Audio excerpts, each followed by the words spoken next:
Right, hello everybody. It's a we're back for another episode of Talking Bulldogs with me, Neil Baldock, and my brother. Matt Baldock. Welcome, Matthew. Thank you. So yeah, today we are going to talk about. We're obviously about 2 weeks out from Christmas, aren't we? And we thought Just it'd be, less, pardon, just under 2 weeks. just under 2 weeks. So yeah, it's coming up. Hope everybody's done their Christmas shopping. Um, but we thought it'd be a good idea to talk about. Is this the right time?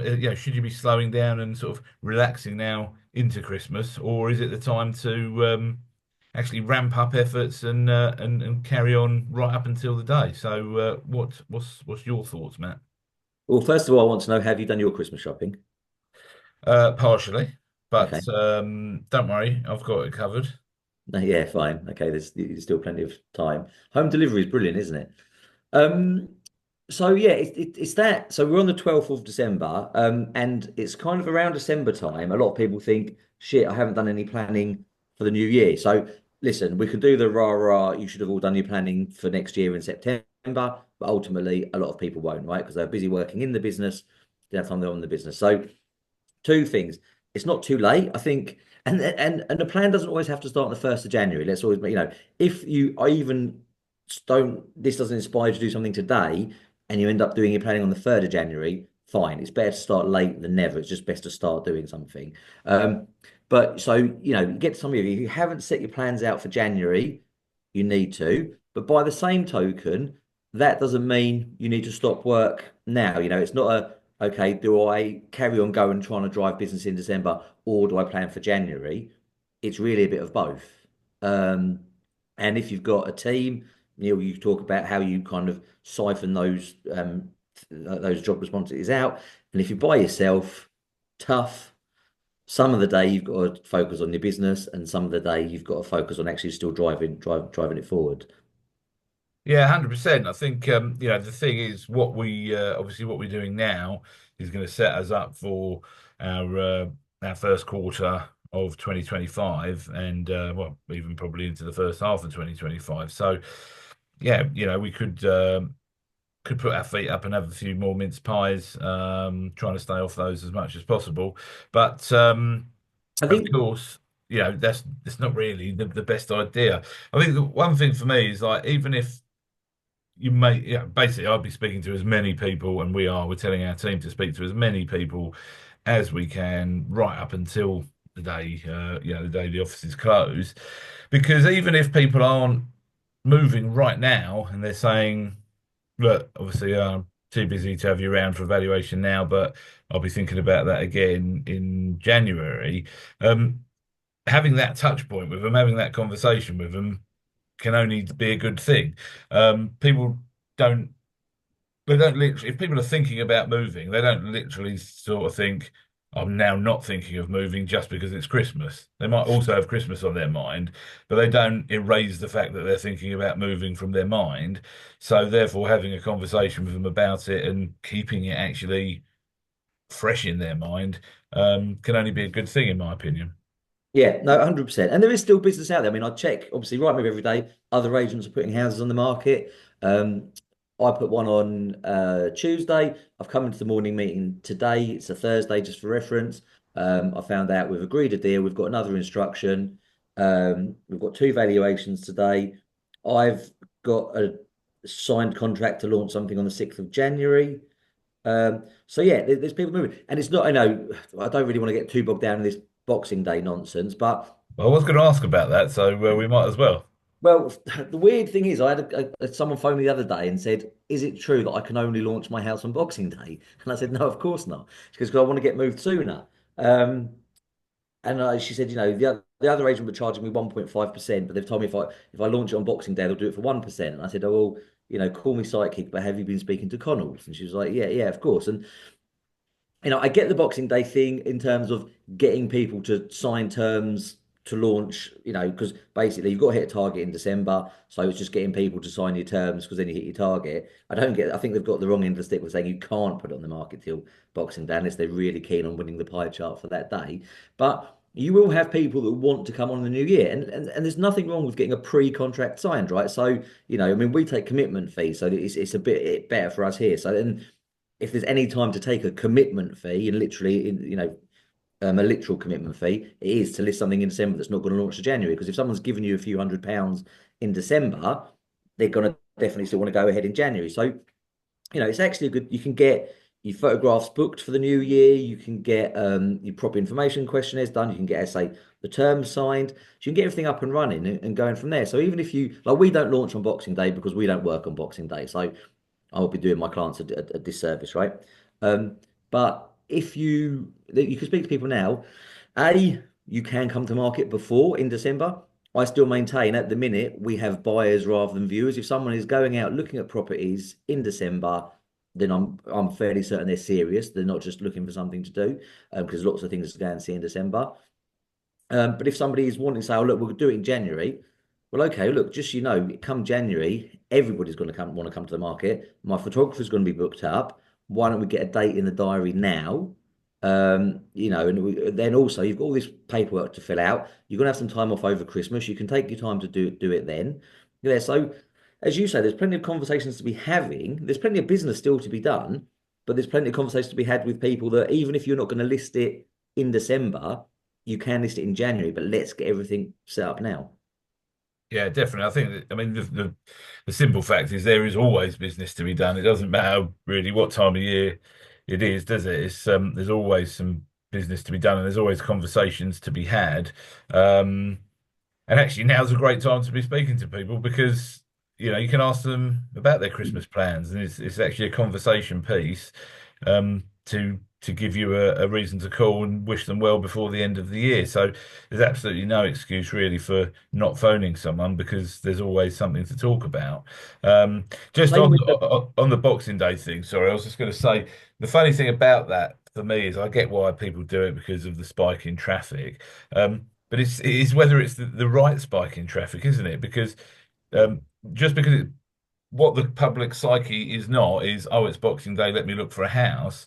What the public psyche is, I've just been given a new iPad for Christmas or a new laptop or a new mobile phone or whatever the device of choice is.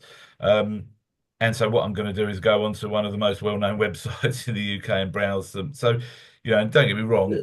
the psyche actually goes beyond that. The psyche actually is, fuck's sake, the mother-in-law's over. I'm going to go away and hide and look Yeah, at something. I've done Christmas Day with the family. I'm sick of everybody. I just want to scroll on the phone for a bit. yeah, that's it. And don't get me wrong. If somebody's scrolling on Rightmove, they are in the market because otherwise they wouldn't be looking. But I do believe there's a hell of a lot of browsers. So I think it's an artificial spike in traffic. So as you say, we don't need to get too bogged down in that. But I just listing a property on Boxing Day, as you say, most of the agents are going to be closed, and who's going to take the phone calls anyway? Exactly. And also because you've really got me into this now. The basic supply and demand. Why would you want to launch your house when everybody else is launching their houses? Lease properties come to. I mean, we've missed it really now to talk, but lease properties come to market in November and December. So list your property then because you've got more eyes on your property. So yeah, as I say, it's a marketing technique. We all know why we do why they do it. You blame the Connells or Sequence Group for it, but I even see some independents kind of jumping on it because they don't really understand what it's all about.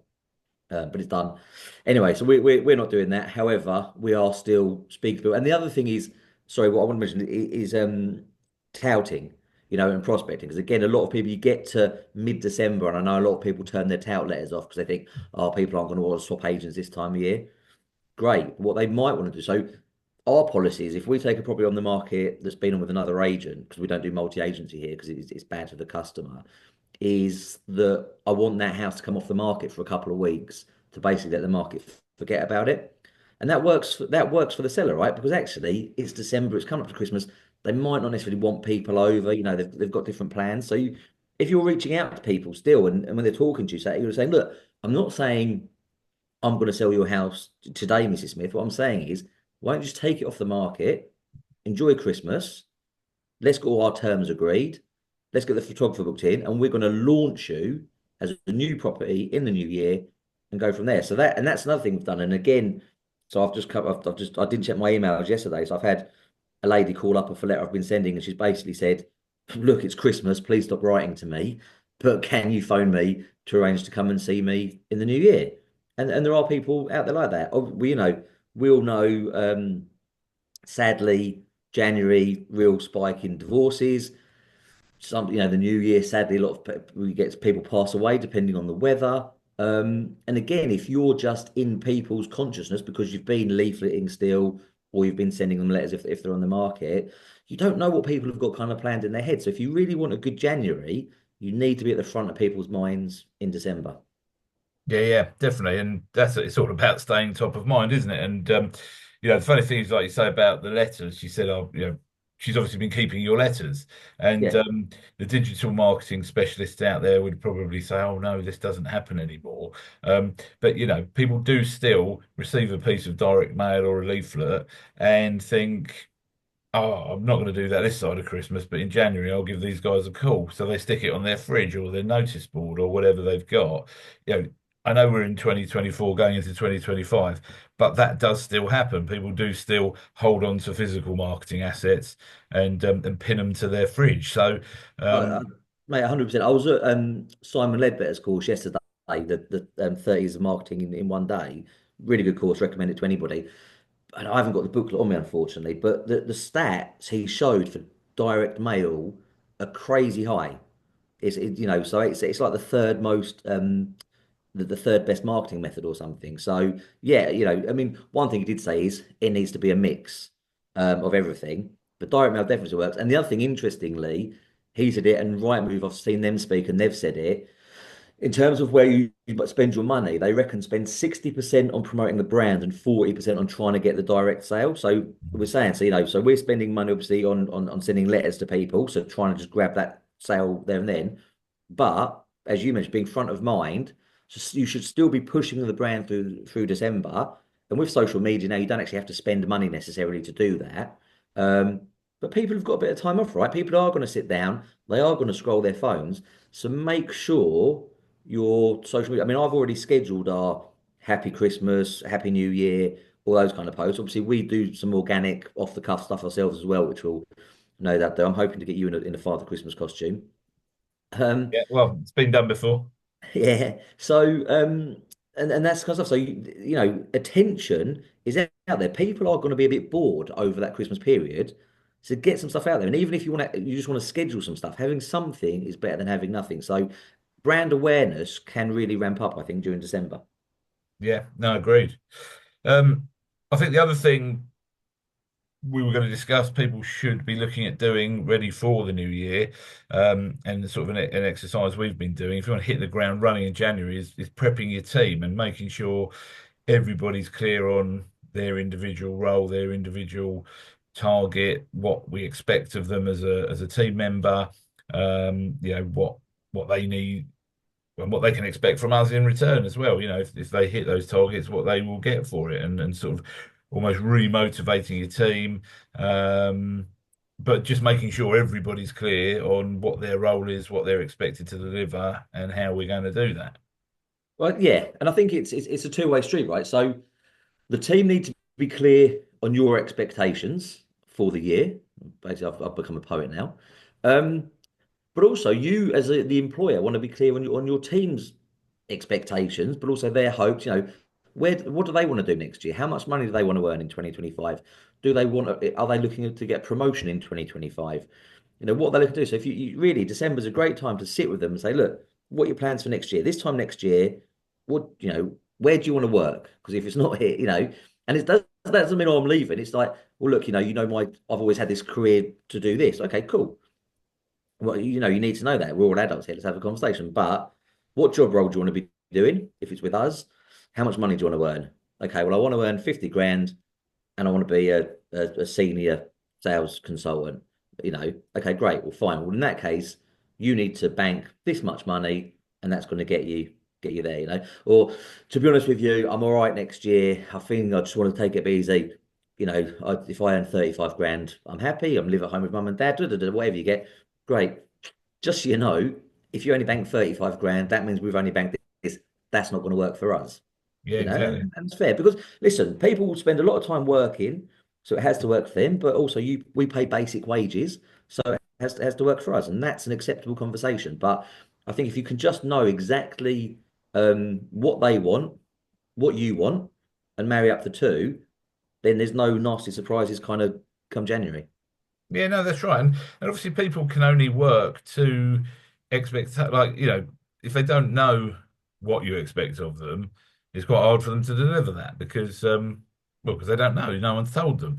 So you've got to tell people what you expect out of them, um, and why you expect it. And there's nothing wrong with that. And actually, I think it's actually quite motivational because sometimes when you have those conversations with the team, they go, yeah, fine, and it fires them up, and they're like, right, I'm going for that now. Whereas they were like, oh yeah, well, I wasn't really sure.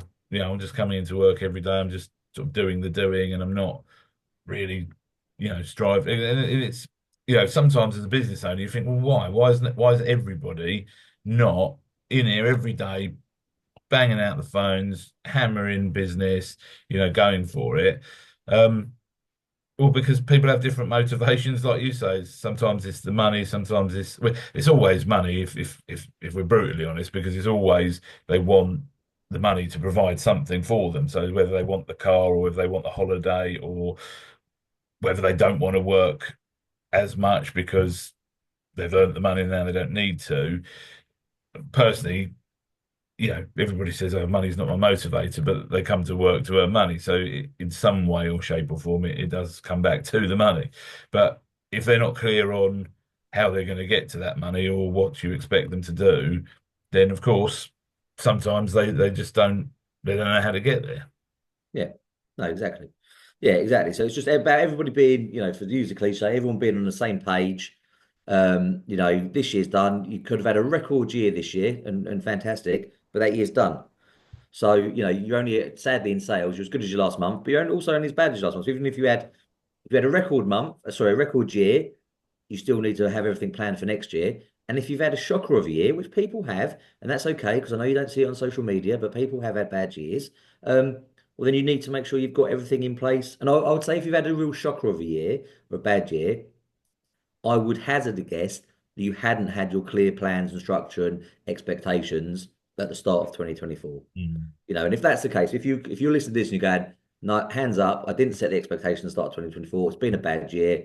Perhaps those Bulldogs know what they're talking about. I'm going to set my expectations. Like worst case, you have another bad year, but you've set some expectations. It's not going to get any worse. So try it, set the expectations, have the chats with the team. The other uplift from it is people actually work harder when they feel valued, when they feel listened to. So actually, if you have these meetings with them, and especially if you haven't had them before, and they're actually like, oh God, they actually care about what I want next year, where I want to go, Mm. Yeah, then I think you'll find you'll get kind of because listen, the recruiters are all coming in January, right? January is a great time, and it was all new year, new job, all that. So if your team are going starting the year feeling valued, listened to, heard, then you've got a better chance of keeping them and doing some great work together. 100%. So I think, yeah, really, it's just about planning, setting expectations, listening to your team, but not eating too many mince pies and doing nothing else. Keep Exactly. going. There's still work to be had out there. There's still business to be done. Do not stop marketing in December.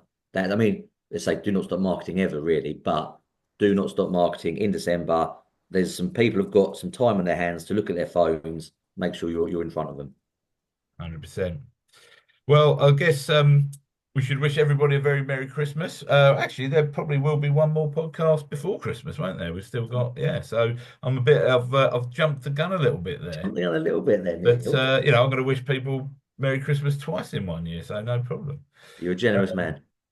yeah, but listen, if you're enjoying what we're doing, try and publish this every week, and it always goes on our YouTube channel, Bulldog Brothers YouTube channel. So please do like and subscribe so you get notified when one of these podcasts come out. And we will see you all for another episode next week. See you later. Thank you. See ya.